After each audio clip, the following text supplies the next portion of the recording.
ദൈവ തിരുനാമത്തിന് മഹത്വമുണ്ടാകട്ടെ. എബ്രായലേഖനം 10-ാം അധ്യായത്തിന്റെ 26 മുതൽ 29 വരെയുള്ള വാക്യങ്ങളെ അടിസ്ഥാനമാക്കി ഈ വേദഭാഗത്ത് പറയപ്പെടുന്ന ആളുകൾ വിശ്വാസത്യാഗികളാണോ പിന്മാറ്റക്കാരായ വിശ്വാസികളാണോ എന്നുള്ള നിരീക്ഷണത്തിന്റെ മറ്റൊരു എപ്പിസോഡിലേക്കാണ് ഇന്ന് രാത്രിയിൽ ഞാനിപ്പോൾ വന്നിരിക്കുന്നത്. ഈ വേദഭാഗം സംബന്ധിച്ച് ഞാൻ കണ്ണശ ചില സീരീസുകൾ പറയാൻ തുടങ്ങിയത് മുതൽ ഒരു കൂട്ടം ആളുകൾ തികഞ്ഞ അസ്വസ്ഥതയിലാണ്. എങ്ങനെയാണെന്ന് ചോദിച്ചു കഴിഞ്ഞാൽ, രക്ഷ നഷ്ടപ്പെടും എന്നും കർത്താവായ യേശു ക്രിസ്തുവിൽ ദൈവം മനുഷ്യവർഗത്തിനു വേണ്ടി ഒരുക്കിയിരിക്കുന്ന ആത്മരക്ഷ കയ്യാലപ്പുറത്തെ കോക്കനട്ട് പോലെയാണ് എന്നും വിശ്വസിക്കുന്ന ഒരു കൂട്ടം ആളുകൾ നിരന്തരമായി ഈ ലൈവ് മെസ്സേജ് കേട്ടിട്ട് ES ദുരുപദേശം പഠിപ്പിക്കുന്നു. EST സാത്താന്റെ ഉപദേഷ്ടാവാണ്, അദ്ദേഹത്തിൻ്റെ കൂടെ ശുശ്രൂഷ ചെയ്യാൻ പാടില്ല, അങ്ങനെയാണ് ഇങ്ങനെയാണ് എന്നൊക്കെ പറഞ്ഞുകൊണ്ടിരിക്കുകയാണ്. ഇതൊന്നും എന്നെ സംബന്ധിച്ച് എനിക്കൊരു വിഷയമല്ല.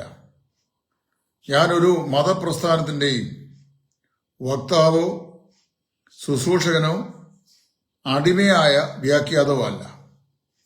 വിശുദ്ധ വേദപുസ്തകത്തിന്റെ മാത്രം അടിമയാണ്. പരിശുദ്ധാത്മാവിന്റെ മാത്രം നിയോഗത്തിന് വഴിപ്പെടാൻ ആഗ്രഹിക്കുന്നയാളാണ്. അതുകൊണ്ട് തന്നെ ഞാൻ തികഞ്ഞ ആത്മാർത്ഥതയോടെ ആണ് ഈ വചനഭാഗം വ്യാഖ്യാനിക്കുന്നത്. അവിടെ നാം ഇങ്ങനെ വായിക്കുന്നു: ദൈവപുത്രനെ ചവിട്ടിക്കളയുകയും തന്നെ വിശുദ്ധീകരിച്ച നിയമരക്തത്തെ മലിനമെന്ന് നിരൂപിക്കുകയും കൃപയുടെ ആത്മാവിനെ നിരാകരിക്കുകയും ചെയ്തവൻ എത്ര കഠിനമേറിയ ശിക്ഷയ്ക്ക് പാത്രമായി തീരും എന്ന് അറിഞ്ഞു കൊടുക്കാം. അപ്പൊ ഇവിടെ അപ്പോസ്തലൻ പരാമർശിക്കുന്ന ആളുകൾ അവരെ സംബന്ധിച്ച് 3 അതിശക്തമായിരിക്കുന്ന പ്രസ്താവനകൾ പറഞ്ഞിട്ടുണ്ട്. അതിലൊന്ന് ദൈവപുത്രനെ ചവിട്ടിക്കളഞ്ഞു എന്നുള്ളതാണ്. 2 തന്നെ വിശുദ്ധീകരിച്ച നിയമരക്തത്തെ മലിനം എന്ന് നിരൂപിച്ചു എന്നുള്ളതാണ്. 3 കൃപയുടെ ആത്മാവിനെ നിരാകരിച്ചു എന്നുള്ളതാണ്. ഇവിടെ പറയപ്പെടുന്ന ആളുകൾ വിശ്വാസത്യാഗികളാണ്, പിന്മാറ്റക്കാരായ ആൾക്കാരല്ല. പിന്മാറ്റക്കാരെന്ന് പറയുന്നത് ഒരു കർത്താവായ യേശുവിനെ രക്ഷിതാവായി കൈക്കൊള്ളുകയും ജീവിതത്തിന്റെ ഒരു പ്രത്യേക സമയത്ത് തങ്ങൾക്കുണ്ടായ മനോവേദന കൊണ്ടോ ഉപദ്രവങ്ങൾ കൊണ്ടോ ദുരുപദേശകന്മാരായ ആളുകളുടെ ഉപദേശങ്ങൾ കൊണ്ടോ പരീക്ഷകളിൽ അകപ്പെട്ടു പോയതുകൊണ്ടോ അപകടന കൊണ്ടോ ലോകത്തോടുള്ള പ്രത്യേകമായ താല്പര്യം കൊണ്ടോ ക്രിസ്തീയ കൂട്ടായ്മയെ അവഗണിച്ചതുകൊണ്ടോ അവരെ പിന്മാറ്റത്തിലേക്ക് പോയിട്ടുള്ള ആളുകളാണ്. എന്ന് പറഞ്ഞാൽ മുമ്പ് അവർ സ്വീകരിച്ചിരുന്ന നിലപാടുകളിൽ നിന്ന് ഒരു വഴുതി മാറൽ അവർ സംഭവിച്ചു. Any Christian believer can be backslidden at any time. ഏതു സമയത്തും ഒരു വിശ്വാസിക്ക് പിന്മാറ്റം സംഭവിച്ചുകൂടാ എന്നില്ല. എന്നാൽ ഇവിടെ പറയപ്പെടുന്ന ആളുകൾ എങ്ങനെയുള്ളവരാണ്? they had known the truth and recognized it. സത്യം എന്താണെന്ന് മനസ്സിലാക്കിയവരും അത് തിരിച്ചറിഞ്ഞവരുമായിട്ടുള്ള ആളുകളാണ്. അതായത് സുവിശേഷത്തിന്റെ സത്യവചനത്തെ സംബന്ധിച്ച് ശരിയായ അറിവ് ലഭിച്ചവരാണ്, പക്ഷേ അവരതിനെ ഉപേക്ഷിച്ചടഞ്ഞവരാണ്.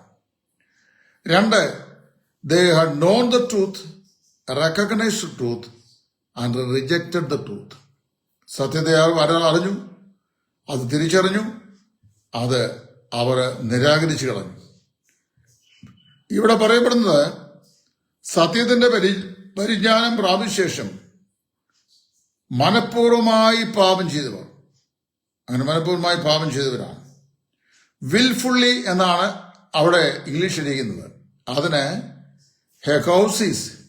ഹെക്കൗസിസ് എന്ന ഗ്രീക്ക് വാക്ക് ഉപയോഗിച്ചിരിക്കുന്നു. carries the idea of deliberate intention that is habitual. അത് നിരന്തരമായി ഒരു സ്വഭാവമായി പരിണമിച്ച മനഃപൂർവമായിരിക്കുന്ന താല്പര്യമാണ് അതിനെ സൂചിപ്പിക്കുന്നത്. It's a permanent renunciation of the gospel. കർത്താവായ യേശുക്രിസ്തുവിന്റെ സുവിശേഷത്തെ എന്നേക്കുമായി ഉപേക്ഷികളയുക. The permanent forsaking of God's grace. ദൈവത്തിന്റെ കൃപയെ എന്നേക്കുമായി സ്ഥിരമായി എന്ത് ചെയ്യുക? അതിനെ ഉപേക്ഷിച്ച് കളയുക, തള്ളിക്കളയുക. അതിനെ സൂചിപ്പിക്കുന്ന വാക്കാണിത്. പക്ഷെ ഇവിടെ വേറൊരു വിഷയമുണ്ട്. Who is an apostate and who is the backslider? ആരാണ് വിശ്വാസത്യാഗി, ആരാണ് പിന്മാറ്റക്കാരൻ? നമുക്ക് വേഗത്തിൽ നിർണ്ണയിക്കാൻ സാധിക്കില്ല. കാര്യം രണ്ടുപേരും ഏതാണ്ടൊക്കെ സമാനമായിരിക്കുന്ന സ്വഭാവങ്ങളും രീതികളും പ്രവർത്തനം ചെയ്യുന്നവരാണ്. അതുകൊണ്ട് നമ്മൾ അതിനുവേണ്ടി മുദ്രയും ചെയ്യേണ്ട. Let God determines who is an apostate and who is a backslider. എന്താണ് ഈ വിശ്വാസത്യാഗത്തിന് കാരണമായി സംഭവിക്കുന്നത്? വിശ്വാസത്യാഗത്തിന് കാരണമായി സംഭവിക്കുന്നത് എന്താണെന്ന് ഞാൻ വളരെ വേഗത്തിൽ പറയാം. ഞാൻ ആദ്യം ഓർപ്പിച്ച പോലെ എബ്രായ ലേഖനം എഴുതിയത് എബ്രായ ക്രൈസ്തവരായ ആൾക്കാർക്ക് വേണ്ടിയാണ്. എന്നാൽ അതിൽ 3 ഗ്രൂപ്പിൽപ്പെട്ട ആളുകളെ പൗലോസ് പരാമർശിക്കുന്നുണ്ട്. ഒന്നാമത്തെ group intellectually enlightened, recognise the truth yet rejected it. ബൗദ്ധികമായി സത്യം എന്താണെന്ന് മനസ്സിലാക്കുകയും അതിൽ പ്രകാശനം ലഭിക്കുകയും ചെയ്ത ശേഷം മനഃപൂർവ്വമായി അത് തള്ളിക്കളഞ്ഞവർ. രണ്ടാമത്തെ കൂട്ടം ആളുകൾ ദ ഹീബ്രു ക്രിസ്ത്യൻസ്, അതായത് എബ്രായ വിഭാഗത്തിൽ നിന്ന് രക്ഷിക്കപ്പെട്ടവരെങ്കിലും അനുഷ്ഠാനങ്ങളാലും കർമാചാരങ്ങളാലും ന്യായപ്രമാണത്തിലേക്ക് മടങ്ങിപ്പോകുവാൻ ആഗ്രഹിക്കുന്ന ആളുകൾ. അവരോട് യേശുക്രിസ്തു ന്യായപ്രമാണത്തെക്കാൾ ശ്രേഷ്ഠനാണെന്ന് സ്ഥാപിച്ച് എഴുത്തുകാരൻ എഴുതുന്നു. മൂന്നാമത്തെ കൂട്ടം those people who were not convinced, അതായത് ദൈവ വചനവും സുവിശേഷവും വ്യക്തമായി ബോധ്യപ്പെടുത്തിയിട്ടും ആ വിഷയത്തിൽ ഒരു കാഴ്ചപ്പാട് പ്രാപിക്കാൻ കഴിയാതെ പോയ ആളുകൾ. ഇങ്ങനെ 3 കൂട്ടം ആളുകളാണ് ഈ പുസ്തകത്തിന്റെ ഇതിവൃത്തത്തിലെ പരാമർശിക്കുന്നത്. അതില് intellectually enlightened of the truth yet deliberately rejected it. ബൗദ്ധിക മണ്ഡലത്തിൽ സത്യം എന്താണെന്ന് വളരെ വ്യക്തമായി ബോധ്യമായിട്ടും മനഃപൂർവ്വമായി അതിനെ തള്ളിക്കളഞ്ഞ ആളുകൾ, ഇവരെയാണ് അപ്പോസ്റ്റേറ്റുകൾ, വിശ്വാസ ത്യാഗികൾ എന്ന് പറയുന്നത്. വിശ്വാസത്യാഗത്തിന്റെ ഏറ്റവും ഉത്തമമായ ഒരു ഉദാഹരണമാണ് അബ്രഹാമിന്റെ കൂടാരത്തിൽ, ഇസ്ഹാക്കിന്റെ കൂടാരത്തിൽ വളർന്നു വന്ന യേശാവ്. തന്റെ ജന്മാവകാശം സഹോദരന് വിറ്റുകളഞ്ഞിട്ട് ഒരു പാത്രം പായസം വാങ്ങിച്ച് കുടിച്ച് ദൈവകൃപയെ അനാവൃതമാക്കിയവൻ. പിന്നത്തേതിൽ വളരെ കണ്ണുനീരോടുകൂടെ അവൻ അപേക്ഷിച്ചുവെങ്കിലും മാനസാന്തരത്തിന് അവസരം ലഭിച്ചില്ല എന്നാണ് പറയുന്നത്.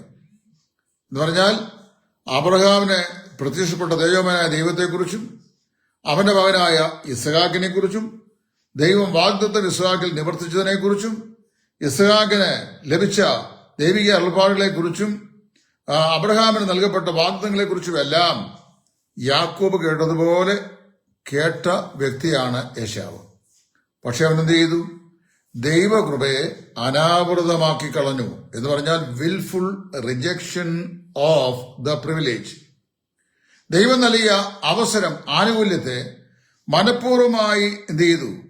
അത് ഉപേക്ഷിച്ചു കളഞ്ഞു. അങ്ങനെ ഈ വിശ്വാസത്യാഗത്തിലേക്ക് നയിക്കുന്ന ചില ഘടകങ്ങളെ കുറിച്ച് ബൈബിൾ പറഞ്ഞിട്ടുണ്ട്. നമ്പർ 1, പെർസിക്യൂഷൻ, അതായത് പീഡനം. ആദിമകാലത്ത് വിശ്വാസത്തിലേക്ക് വന്ന ആളുകൾക്ക് അതിരൂക്ഷമാകുന്ന പീഡനം പുറത്തുനിന്നുണ്ടായി, പ്രത്യേകിച്ച് റോമാക്കാരിൽ നിന്നുണ്ടായി. ആ കൊടും പീഡനത്തെ പിടിച്ചു നിൽക്കാൻ മനസ്സിലാതെ പിറകോട്ട് പിന്മാറിയവരാണ് ഇവിടെ പറയപ്പെടുന്ന വിശ്വാസത്യാഗികൾ.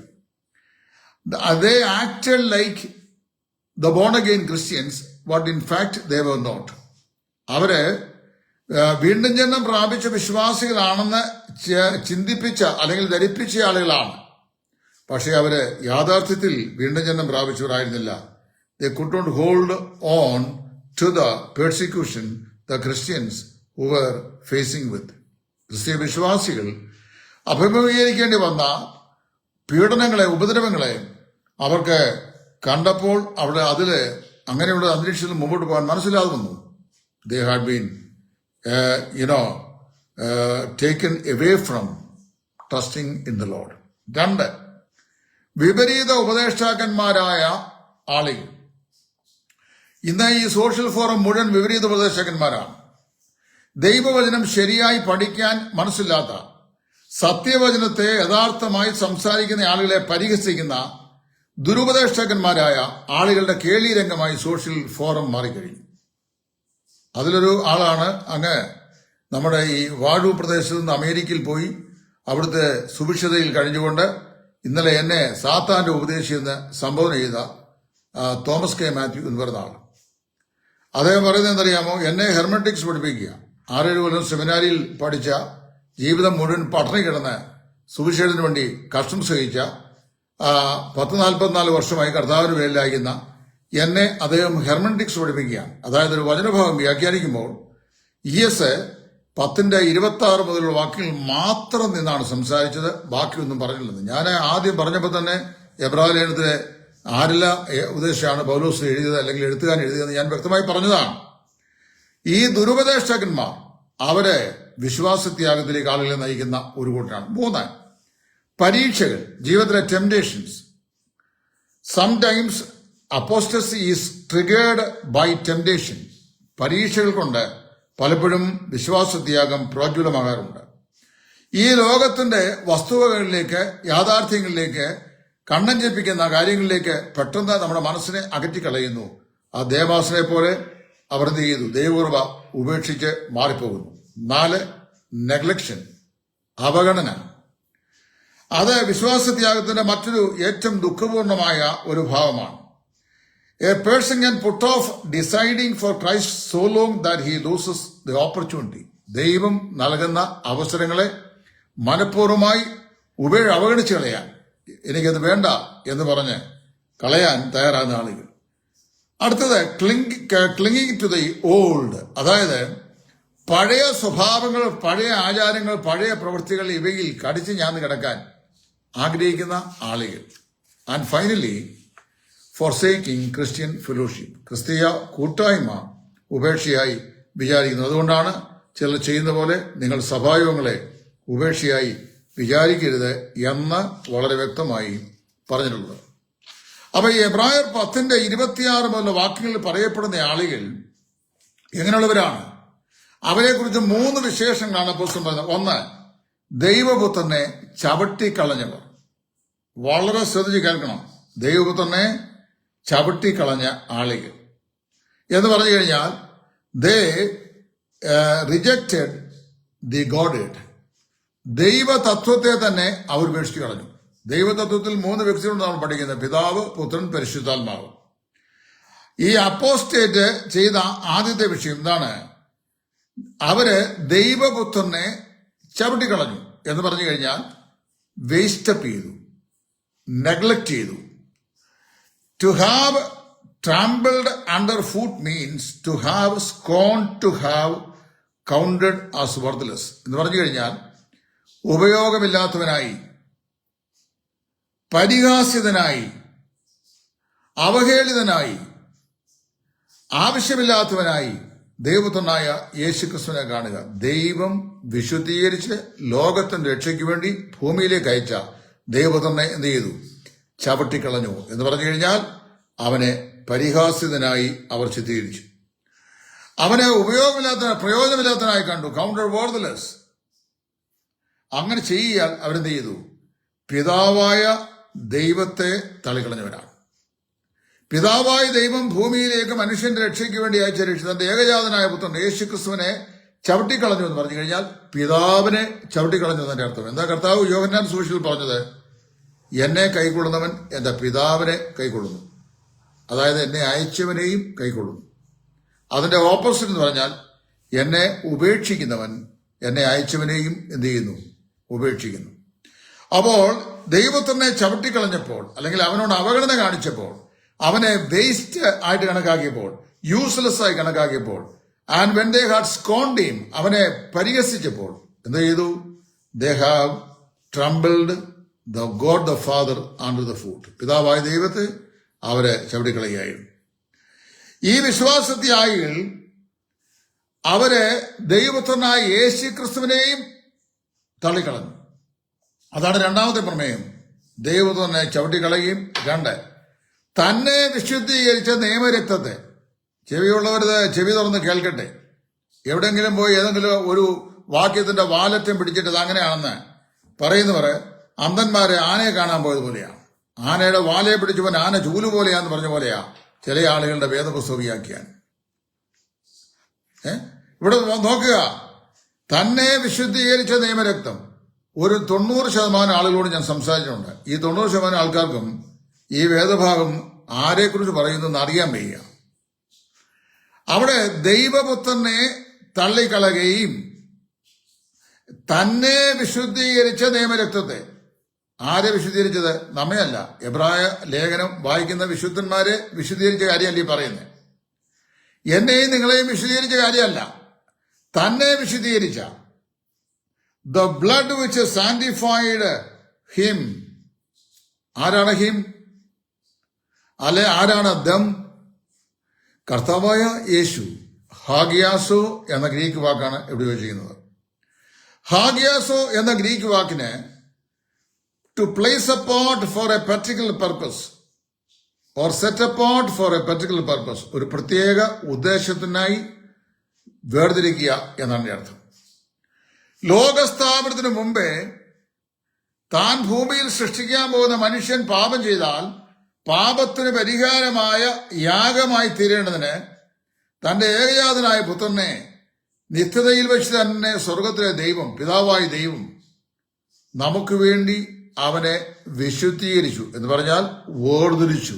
കർത്താവായ യേശു ക്രിസ്തു പിന്നെ ലോകസ്ഥാപനം മുതലേ ദൈവം ചെയ്തു നമ്മുടെ രക്ഷയ്ക്ക് വേണ്ടി വേർതിരിച്ചു. അതാണ് തന്നെ വിശുദ്ധീകരിച്ച.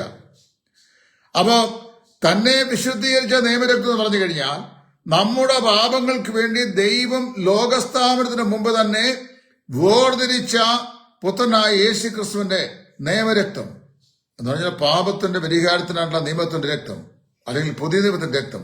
അതിനെ മലിനം എന്നവർ നിരൂപിച്ചപ്പോൾ എന്ന് പറഞ്ഞു കഴിഞ്ഞാൽ ദൈവം നമ്മുടെ പാപത്തിന്റെ പരിഹാരത്തിന് വേണ്ടി വേർതിരിച്ച തന്റെ പുത്രനായ യേശു ക്രിസ്തുവിന്റെ ക്രൂശിലെ യാഗ മരണവും രക്തച്ചൊരിച്ചിലും മലിനമെന്ന് കണക്കാക്കി.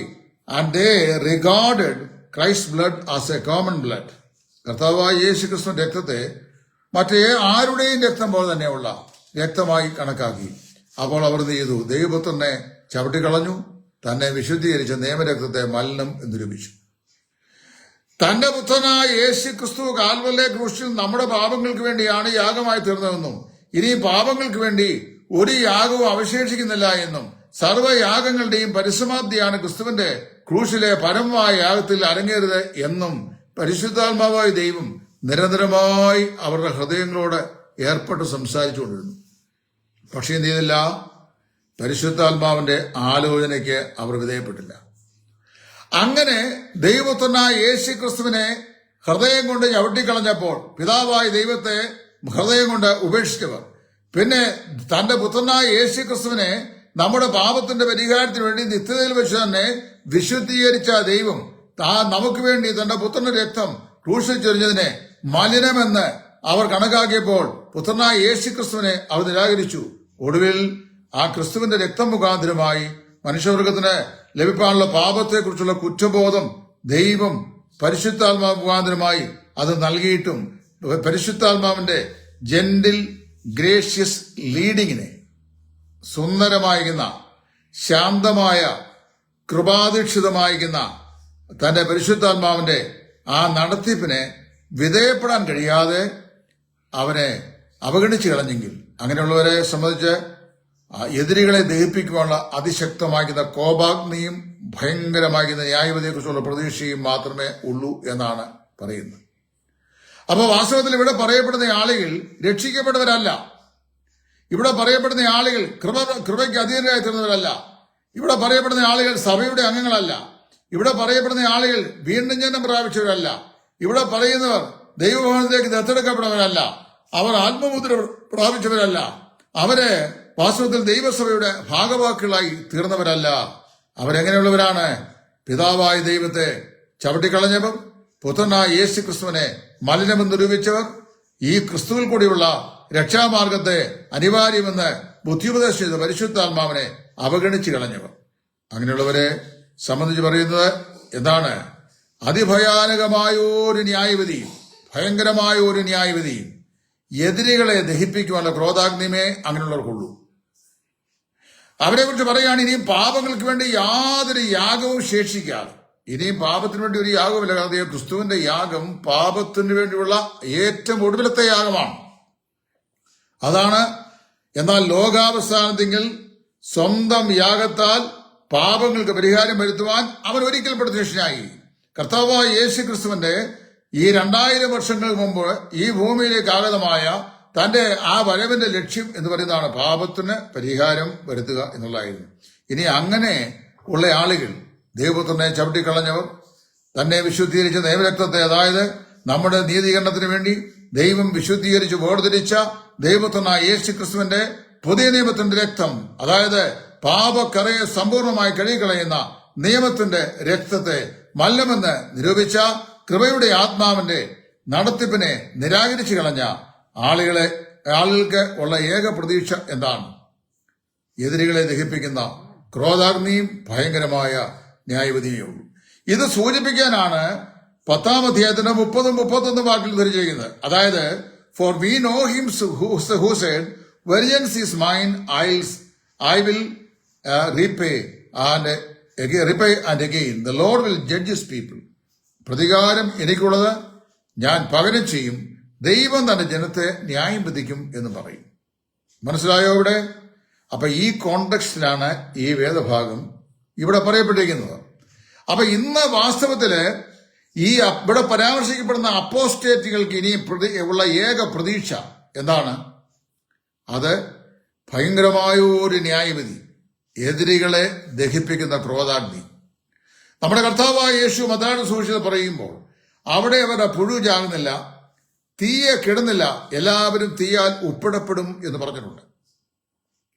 വെളിപ്പാട് പുസ്തകം 20-ാം അധ്യായത്തിന്റെ 14-ാം വാക്യത്തിൽ നാം വായിക്കുമ്പോൾ, എന്നാൽ മരണത്തെയും പാതാളത്തെയും തീ പൊയ്കയിൽ തള്ളിയിട്ടു.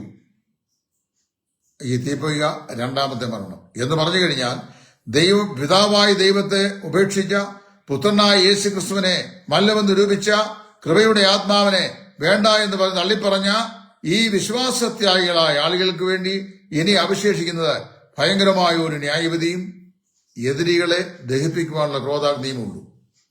അല്ലാതെ ഇവിടെ പറയപ്പെടുന്ന ആളുകൾ പ്രകാശം ലഭിച്ചിട്ട് രക്ഷിക്കപ്പെട്ട് സ്നാനപ്പെട്ട് കൃപയുടെ ഭാഗവാക്കായി തീർന്ന ശേഷം പിന്നീട് പിന്മാറിപ്പോയിട്ടുള്ള ആളുകളല്ല. ഞാൻ മനസ്സിലാക്കുന്നിടത്തോളം, തിരുവെഴുത്തിൽ ഞാൻ മനസ്സിലാക്കുന്നിടത്തോളം, രക്ഷിക്കപ്പെട്ട സ്നാനപ്പെട്ട ശേഷം ഗുരുതരമായ ഏതെങ്കിലും പാപപ്രവൃത്തികൾ ചെയ്തിട്ട് ആ പാപത്തെക്കുറിച്ച് പാപത്തിന്റെ മേൽ ദൈവം ബാലശിക്ഷ എന്ന നിലയിൽ മരണം ഉൾപ്പെടെയുള്ള ദൈവത്തിന്റെ ബാലശിക്ഷ നൽകിയിട്ടുള്ള ആളുകൾ അല്ലാതെ ജീവിച്ചിരിക്കുന്നവർ കർത്താവിന്റെ സന്നിധിയിലേക്ക്, കൂട്ടായ്മയിലേക്ക് അവർ മടങ്ങി വരും എന്നാണ് ഞാൻ പൂർണ്ണമായി വിശ്വസിക്കുന്നത്. ഇപ്പൊ ഒരുവൻ പെട്ടെന്ന് ദൈവത്തിന്റെ സ്മൈറ്റിംഗ് ഉണ്ട്, അതായത് ദൈവം കഠിനമായ പാപവൃത്തം ചെയ്തു, അവൻ കൂട്ടായ്മയുള്ളവനായിരുന്നു, ദൈവം അവനെ സ്മൈറ്റ് ചെയ്തു, അപ്പൊ അവനെ പെട്ടെന്ന് മരിച്ചുപോയി. ആ മരിച്ചുപോയി കഴിഞ്ഞാൽ നരകത്തിലോട്ട് പോകണമെന്നാണ് ഇവർ പഠിപ്പിക്കുന്നത്. വിശുദ്ധ വേദപുസ്തകം പറയുന്നത്, അവൻ ദൈവസന്നിധിയിൽ രക്ഷിക്കപ്പെട്ട ഒരു വിശ്വാസി ചെയ്യാൻ പാടില്ലാത്ത തന്റെ വിശുദ്ധ മന്ദിരത്തെ അശുദ്ധമാക്കുന്ന ദൈവത്തിന്റെ പരിശുദ്ധാത്മാവിന് അപമാനമുണ്ടാക്കുന്ന ഒരു പാപപ്രവൃത്തിയിൽ വീണുപോയെങ്കിൽ ദൈവം അവനെ ബാലശിക്ഷ കഴിക്കുന്ന കൂട്ടത്തിൽ ചെയ്യുന്നു. അവന് നിദ്ര കൊള്ളുന്നു അല്ലെങ്കിൽ മരിച്ചു പോകുന്നെങ്കിൽ അവന് നിത്യതയിലേക്ക് തന്നെ ചേർക്കപ്പെടും. അങ്ങനെ പറഞ്ഞ പരിഹാസിയായ ഒരു ഭാഷ കൊണ്ട് പറഞ്ഞല്ലോ, ഒരു വൃത്തികെട്ട ഭർത്താവിനോട് ചോദിച്ചു ഞാൻ ഉത്തരം പറഞ്ഞു, അതും പൊക്കിക്കൊണ്ടാലും ഓരോ പ്രാവശ്യവും വന്ന് പോസ്റ്റ് ചെയ്യുന്നുണ്ട്. നാണം കെട്ടവർ. രക്ഷിക്കപ്പെട്ട ഒരു വിശ്വാസി പിന്മാറ്റക്കാരനായി മരിച്ചുപോയാൽ അവൻ നരകത്തിൽ പോകുകയില്ല. പിന്നെയും ഞാൻ പറയുന്നു, അവൻ ദൈവസന്നിധിയിൽ അവന്റെ പേര് ജീവന്റെ പുസ്തകത്തിൽ എഴുതപ്പെട്ടിരിക്കാൻ അതൊരിക്കലും മായ്ച്ചു കളയാകിയാൽ, ദൈവം തന്റെ വാഗ്ദങ്ങളെ കുറിച്ച് അനുദപിക്കാകിയാൽ, ഞാൻ അവയ്ക്ക് നിത്യജീവനെ കൊടുക്കുന്നു, അവ ഒരു നാൾ നശിച്ചുപോകുന്നില്ല എന്ന് കർത്താവ് പറയാൻ പിതാവായ ദൈവം എനിക്ക് തന്നതിനെയെല്ലാം ഒരെണ്ണം പോലും നഷ്ടപ്പെടാതെ ഒടുവിലത്തെ നാളിൽ ഉയർത്തെഴുന്നേൽപ്പിക്കണമെന്നുള്ളതാണ് പിതാവിനെ കുറിച്ചുള്ള ഇഷ്ടമെന്ന് യേശുക്രിസ്തു ആവർത്തിച്ച് പറയുകയാൽ ഇവന്റെ ഞാൻ മുഖാന്തരമല്ലാതെ നിങ്ങൾക്ക് പിതാവിന് എത്താൻ കഴിയില്ല എന്ന് പറഞ്ഞ കർത്താവായ യേശു ഞാൻ തന്നെ വഴിയും സത്യവും ജീവനുമാണെന്ന് പറഞ്ഞ് ആ കർത്താവായ യേശുവിൽ വിശ്വസിച്ച് ദൈവകൃപയുടെ പങ്കാളിയായി കർത്താവിന്റെ ശരീരത്തിന്റെ തിരുശരീരത്തിന്റെ അതായത് സാർവത്രിക സഭയുടെ അംഗമായി തീർന്ന ഒരു വിശ്വാസി തന്റെ ജീവിതത്തിലൊരു പാപപ്രവൃത്തി സംഭവിച്ചു പോയാൽ, പാപം ചെയ്യാനുള്ള ലൈസൻസ് അല്ല ഞാൻ ഈ പറയുന്നത്, സംഭവിച്ചു പോയാൽ ദൈവം ഒരു പക്ഷെങ്കിൽ കഠിനമായി അവനോട് ഏർപ്പെട്ട് ശരീരമരണം വരെ അവന് ലഭിച്ചു വരാൻ ബാലശിക്ഷയുടെ ഭാഗമായി ഒന്ന് വരുത്തി പറഞ്ഞില്ല. അങ്ങനെ വായിക്കുന്നത് ഇത് ഹേതുവായി നിങ്ങൾ ചിലർ നിദ്ര കൊള്ളുന്നു, അനേക രോഗികളായിത്തീരുന്നു. അങ്ങനെ സംഭവിച്ചാൽ, അങ്ങനെ അല്ലാതെ അവൻ കുറെ കാലം ഇവിടെ ജീവിച്ചിരുന്നാൽ അവൻ നിശ്ചയമായും ഈ കൂട്ടായ്മയിലേക്ക് മടങ്ങി വരും എന്നാണ് ഞാൻ വിശ്വസിക്കുന്നത്. ഇത് ഞാൻ ആവർത്തിച്ച് പറഞ്ഞ, പക്ഷേ സുബോധമില്ലാത്ത മുടിയൻ പുത്രനും കുറെ കാലം കഴിഞ്ഞപ്പോൾ സുബോധം ഉണ്ടായി. എന്നാൽ ചില ആളുകൾക്ക് ജീവിതത്തിൽ ഒരിക്കലും സുബോധം ഉണ്ടാകുകയില്ല. ഞാൻ എവിടെയാണ് രക്ഷിക്കപ്പെട്ട വിശ്വാസി പാപത്തിൽ തുടരാമെന്നും അവൻ പാപം ചെയ്യാൻ ലൈസൻസ് ഒന്നും പഠിപ്പിച്ചത്? ഞാൻ പഠിപ്പിച്ചിട്ടുണ്ടോ? അബദ്ധോപദേശങ്ങൾ പറഞ്ഞ് മനുഷ്യന്റെ ഹൃദയത്തെ കലക്കുകയോ മനസ്സിനെ മറിക്കുകയോ ചെയ്യാൻ പാടില്ല. രക്ഷിക്കപ്പെട്ട ഓരോ വിശ്വാസിയും വിശുദ്ധ ജീവിതത്തിന് വേണ്ടിയാണ് ദൈവം വിളിച്ചിട്ടുള്ളത്. പക്ഷേ അവൻ ഈ പാപ സാദൃശ്യമുള്ള പാപജടത്തിൽ ജീവിക്കുന്ന കാലത്തോളം പാപത്തിന്റെ ശക്തിയിൽ ഇപ്പോഴും അവൻ ജീവിക്കുന്നു. പാപത്തിന്റെ ശിക്ഷാവിൽ നിന്ന് അവന്റെ ആത്മാവ് വിടുവിക്കപ്പെട്ടിരിക്കുന്നു. അവന്റെ ദേഹവും ഇന്നും പാപത്തിന്റെ സ്വാധീനതയിലാണ് കഴിയുന്നത്. അതുകൊണ്ട് വല്ല പാപവും ചെയ്തു പോയാൻ സാധ്യതയുണ്ട്. അതുകൊണ്ടല്ലേ യോഹന്നാൻ തന്റെ 1-ാം ലേഖനം 2-ാമത്തെ കുഞ്ഞുങ്ങളെ നിങ്ങൾ പാപം ചെയ്യാതിരിക്കേണ്ടതിന് ഞാൻ നിങ്ങൾക്ക് എഴുതുന്നു. Reason that John was writing them that they should not commit sin. ഇനി ഒരുവൻ പാപം ചെയ്തു പോയാലോ നീതിമാനായ യേശുക്രിസ്തു എന്ന കാര്യം നമുക്ക് പിതാവിന്റെ വലതുഭാഗത്തുണ്ട്, അവനോടാകും നമുക്ക് കാര്യമുള്ളത്. അപ്പൊ ഒരുവൻ പാപം ചെയ്തു പോയാൽ അവന് വേണ്ടി സപ്ലിക്കേറ്റ് ചെയ്യാനാണ് അതിശ്രേഷ്ഠയുള്ള മഹാപുരോഹിതനായി കർത്താവായ യേശു പിതാവിന്റെ സ്ഥലം നിൽക്കുന്നത്. അല്ല പാപം ചെയ്യാതെ നന്മ മാത്രം പ്രവർത്തിച്ചുകൊണ്ട് പരിശുദ്ധി മാത്രം ചിന്തിച്ചുകൊണ്ട് ഇവിടെ ജീവിക്കുന്ന എത്ര വാസന്മാരും എത്ര വിശ്വാസികളുമുണ്ട്. എത്ര പാവപ്പെട്ടവരുടെ പേരിൽ കാശ് വരുത്തുന്നുണ്ട്, റബ്ബർ തോട്ടം വാങ്ങിക്കുന്നുണ്ട്, പിന്നെ ആട്ടുകച്ചവടം നടത്തുന്നുണ്ട്, കോടാനുകോടികളുടെ വീടുകൾ വെക്കുന്നുണ്ട്, ലക്ഷൂറിയസ് കാറുകൾ വാങ്ങുന്നുണ്ട്. ഇതെല്ലാം പാവപ്പെട്ട വിശ്വാസത്തിന്റെ പേരിൽ വാങ്ങിച്ചതല്ലേ? ഇതെല്ലാം പരിശുദ്ധാത്മാവിന് ഇഷ്ടമുള്ള പ്രവൃത്തിയാണ്. അവ ചെയ്ത ഗുരുതരമായ പാപമല്ലേ ചെയ്തിട്ടുള്ളത്? അങ്ങനെയുള്ളവർ ഇന്നും ജീവിച്ചിരുന്ന ദൈവത്തിന്റെ കൃപ മാത്രമല്ലേ? അല്ലെ ദൈവം ഉടനെ സ്പോട്ടിൽ അടിക്കേണ്ടതല്ലേ? എന്നാൽ അപ്പോസ്തലൻ പറയാണ്, നിങ്ങൾ പാപം ചെയ്യാതിരിക്കാൻ ഞാൻ നിങ്ങൾക്ക് എഴുതുന്നു. എന്നാൽ ഒരുവൻ പാപം ചെയ്തു പോയെങ്കിലോ, ദാറ്റ് മീൻസ് പോസിബിലിറ്റി. കർത്താവ് നീതിമാനായ യേശുക്രിസ്തു കാര്യസ്ഥ നമുക്ക് പിതാവിന്റെ വലതുഭാഗത്തുണ്ട്, അവനോടാകുന്നു നമുക്ക് കാര്യമുള്ളത്. അപ്പൊ ഇവിടെ ഈ 10-ാം അധ്യായത്തിന്റെ 26, 27, 28, 29 വാക്കുകളിൽ പറയപ്പെടുന്നത് പിതാവായ ദൈവത്തെയും പുത്രനായ യേശുക്രിസ്തുവിനെയും പരിശുദ്ധാത്മാവിനെയും മനഃപൂർവ്വമായി അവഗണിച്ചുകൊണ്ട് ദൈവം തന്റെ പുത്രനായ യേശുക്രിസ്തു മുഖാന്തരം മനുഷ്യവർഗത്തിന്റെ രക്ഷയ്ക്ക് വേണ്ടി ഒരുക്കിയിരിക്കുന്ന ഏകരക്ഷാമാർഗം ക്രിസ്തുവിന്റെ കാൽവല്ല യാഗമാണെന്ന് ആവർത്തിച്ചിട്ട് ദൈവം ഓർപ്പിച്ചിട്ടും മനഃപൂർവ്വമായി അത് അംഗീകരിക്കാൻ മനസ്സില്ലാതെ ക്രിസ്തുവിന്റെ രക്തത്തെ മല്ലമെന്ന് നിരൂപിച്ച് അവനോട് നിരന്തരമായി വാദിച്ചുകൊണ്ടിരുന്ന പരിശുദ്ധാത്മാവിന്റെ വാദോന്മുഖത്തിന് കീഴ്പ്പെടാതെ സ്വന്തം ഇഷ്ടപ്രകാരം ആ രക്ഷയിലേക്ക് പ്രവേശിക്കാതെ വാങ്ങിപ്പോയ വിശ്വാസ ത്യാഗികളെ കുറിച്ചാണ് 10-ാം അധ്യായത്തിന്റെ 26, 27, 28 വാക്കുകൾ പറഞ്ഞത്. അങ്ങനെയുള്ളവർക്ക് എന്ത് സംഭവിക്കും? What will happen to such people? ഒന്ന്, അവരെ സംബന്ധിച്ച് അതിഭയാനകമായൊരു ന്യായവിധിയെ കുറിച്ചുള്ള പ്രതീക്ഷയും എതിരികളെ ദഹിപ്പിക്കുന്ന ക്രോധാഗ്നിയുമുള്ളൂ. ഒരു വിശ്വാസി പാപം ചെയ്താൽ അവനെ നരകത്തിയിലിട്ട് ചുട്ടുകരിക്കുന്ന കാര്യത്തെക്കുറിച്ച് വേദപുസ്തകത്തിൽ ഇന്നുവരെയും പറഞ്ഞാൽ ഞാൻ വായിച്ചിട്ടില്ല. എന്നാൽ അവനെ ദൈവം ഈ ശോധന ചെയ്യും. എങ്ങനെ ചെയ്യും? അവന്റെ ലൈഫ് ആഫ്റ്റർ, അത് 1 കൊരിന്ത്യർ 3-ാം അധ്യായത്തിൽ പൗലോസ് പറഞ്ഞിട്ടുണ്ട്.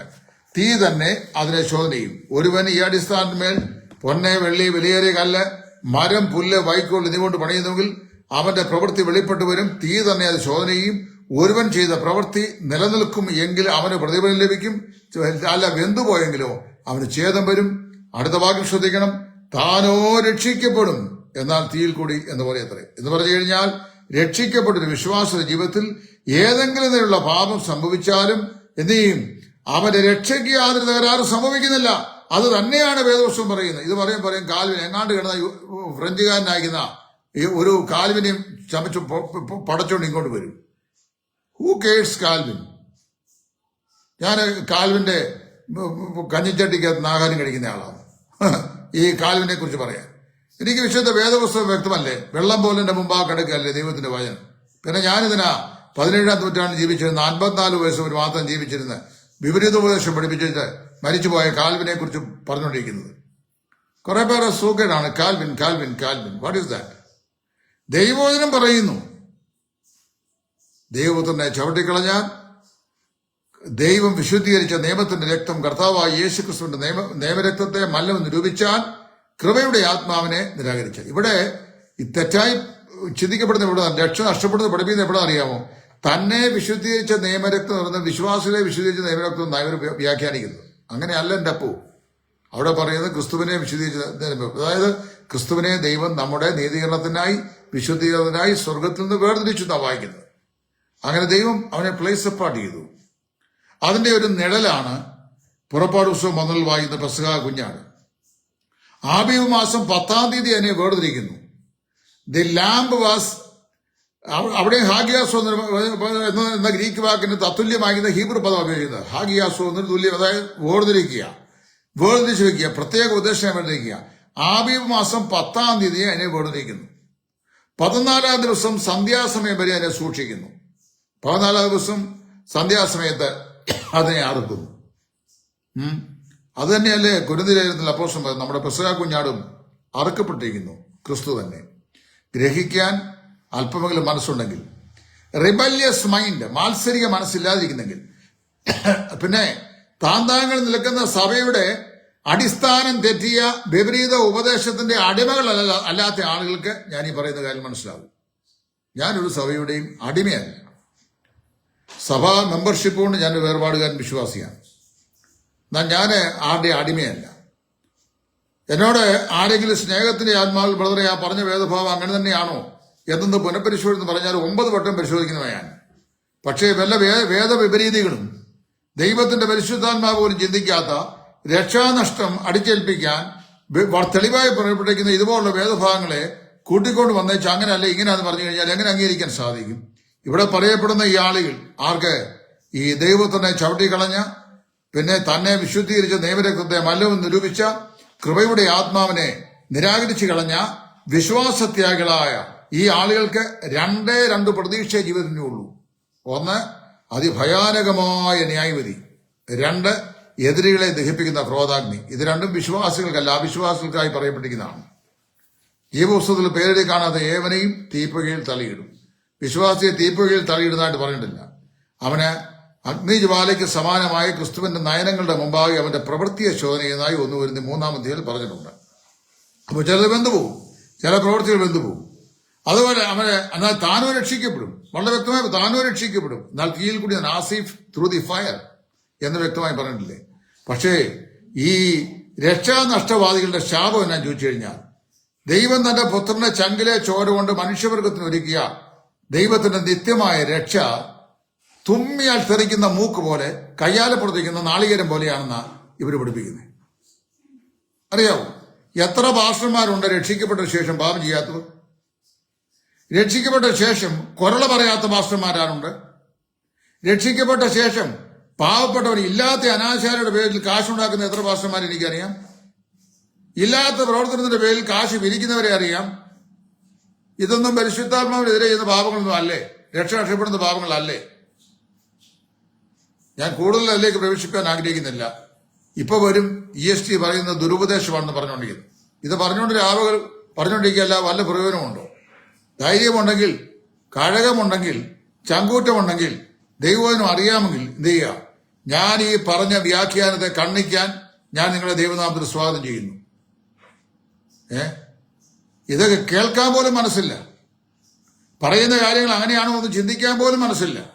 എന്നിട്ട് അവന് ഒരുത്തന് തന്നെത്താൻ തന്റെ രക്ഷയെ നഷ്ടപ്പെടുത്താൻ കഴിയുന്നത്, രക്ഷിക്കപ്പെട്ട് അവന്റെ ജീവൻ കർത്താവിലൂടെ പിതാവിന്റെ സന്നിധിയിൽ ദൈവസ്ഥനിൽ മറഞ്ഞിരിക്കുകയാണെന്നും അവൻ ആത്മീകമായി സ്വർഗത്തിൽ എഴുതപ്പെട്ടിരിക്കുകയാണെന്നും കർത്താവിന്റെ ശരീരമായ സഭയുടെ സാർവത്രിക സഭയുടെ അംഗമായി അവൻ മാറ്റപ്പെട്ടിരിക്കുകയാണെന്നും ആ ശരീരത്തിൽ നിന്ന് അവനെ വേർപെടുത്താൻ ഇനി ഒരിക്കലും കഴിയില്ലെന്നും വളരെ വ്യക്തമായി ദൈവം പറഞ്ഞിട്ടും പിന്നെയും ശങ്കരൻ കോക്കനട്ടിൽ തന്നെ ഇത് തന്നെയാണ്. ഒരു കൂട്ടം സ്ത്രീകളെ കുറിച്ച് പൗലോസ് തിമോഥെയോസിൽ പറഞ്ഞിട്ടുണ്ട്, ever learning but never coming to the knowledge of the truth. എപ്പോഴും പഠിച്ചിട്ടും സത്യത്തിന്റെ പരിജ്ഞാനം പ്രാപിക്കാത്ത സ്ത്രീകളെ എന്ന് പറഞ്ഞ വിവാദത്തെ കുറിച്ച് പറഞ്ഞിട്ടുണ്ട്. അതുപോലെ ആ ചില ആളുകൾ.